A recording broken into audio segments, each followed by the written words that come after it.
Assalamualaikum warahmatullahi wabarakatuh. Hai teman-teman, jumpa lagi di Otodidak Farm.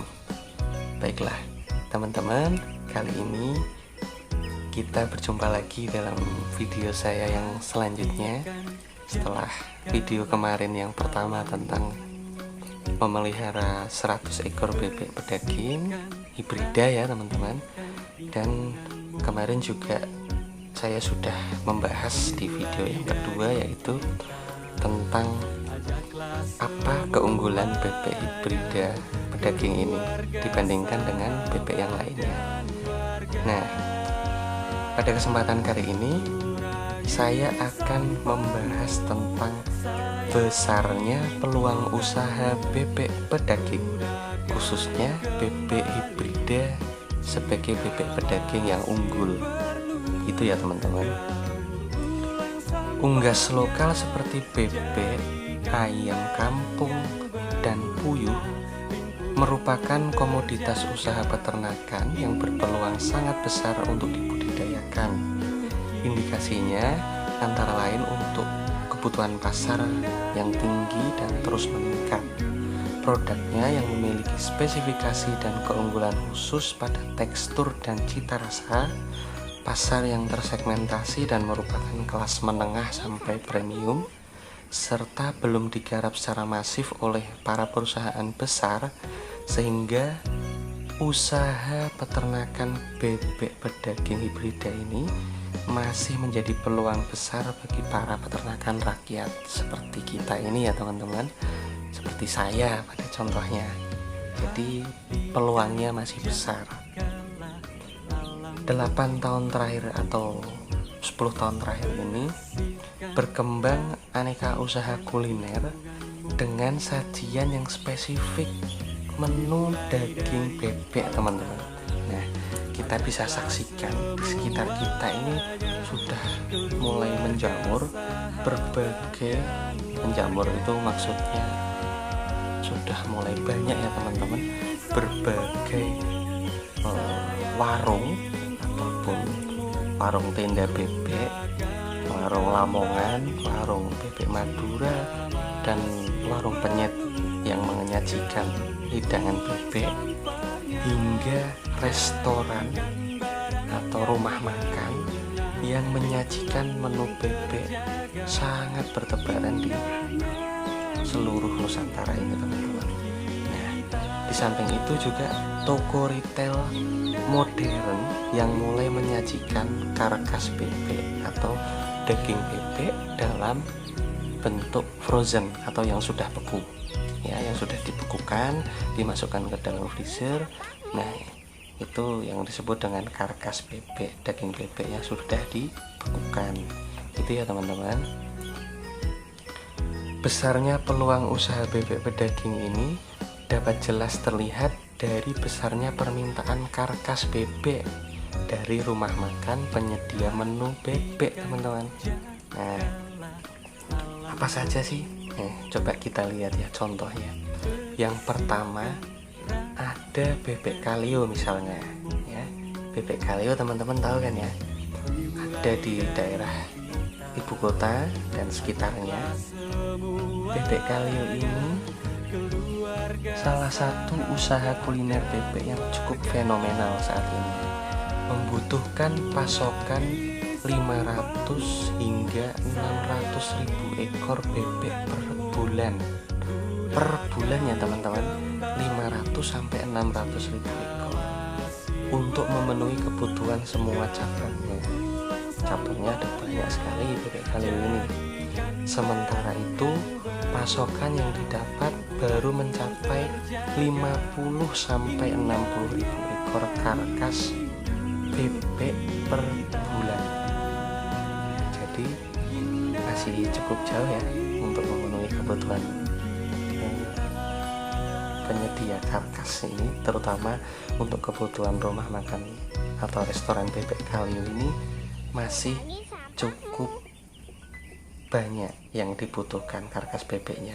Nah, sementara kebutuhan pasar belum memenuhi untuk kebutuhannya bebek kaleo, jadi masih ada peluang cukup besar. Usaha rumah makan bebek lainnya Ya, seperti kita lihat pada bebek Slamet yang memiliki ratusan cabang, diperkirakan satu cabangnya membutuhkan 100 ekor bebek per hari. Belum lagi kebutuhan dari ribuan warung tenda, berbagai kios kuliner penyedia menu bebek, dan ribuan usaha nasi bebek Madura, nasi bebek Lamongan, dan warung makan serta tempat-tempat lain yang membutuhkan daging bebek sebagai menu di hidangannya. Di berbagai daerah juga sudah mulai bermunculan toko-toko retail modern yang menyajikan karkas bebek atau daging bebek yang sudah dibekukan untuk dijual kembali pada masyarakat.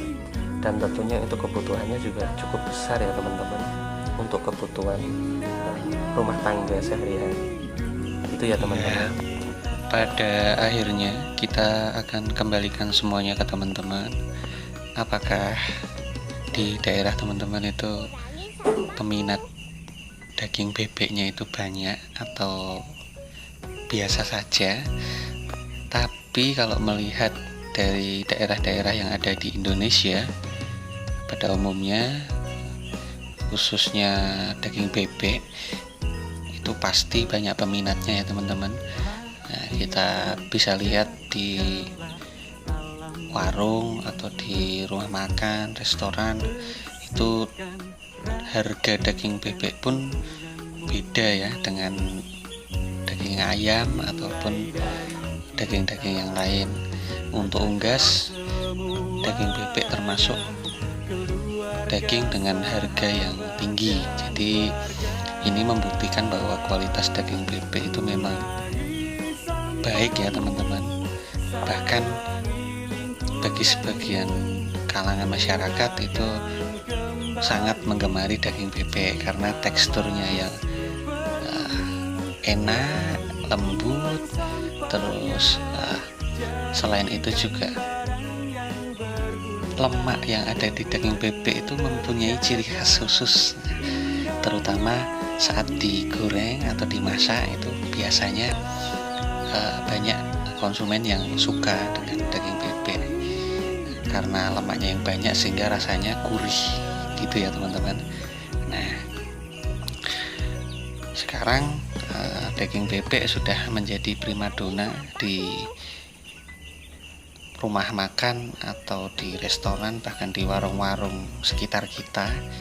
Nah, jadi tunggu apa lagi teman-teman? Nah, kita mulai dari sekarang, kita awali sejak saat ini. Kita kumpulkan niat, kita kumpulkan pengetahuan, ilmu, dan cari tahu informasi sana sini apa yang dibutuhkan. Terutama di video ini, video-video yang saya akan tampilkan ini nanti akan mengulas lengkap apa yang diperlukan untuk kita sebagai peternak pemula untuk memelihara bebek di sekitar rumah kita, memanfaatkan apa yang kita punya, dan juga tentunya harapan kita hasilnya bisa menambah kebutuhan sehari-hari, bisa menambah aktivitas positif kita setelah kita selesai bekerja, ataupun juga bisa menambah penghasilan untuk orang lain, bahkan kalau kita mempekerjakan orang ya. Jadi apa yang kita lakukan ini semoga bermanfaat untuk diri kita sendiri dan juga untuk orang lain, gitu ya teman-teman. Nah, demikian yang dapat saya sampaikan. Kurang lebihnya saya mohon maaf.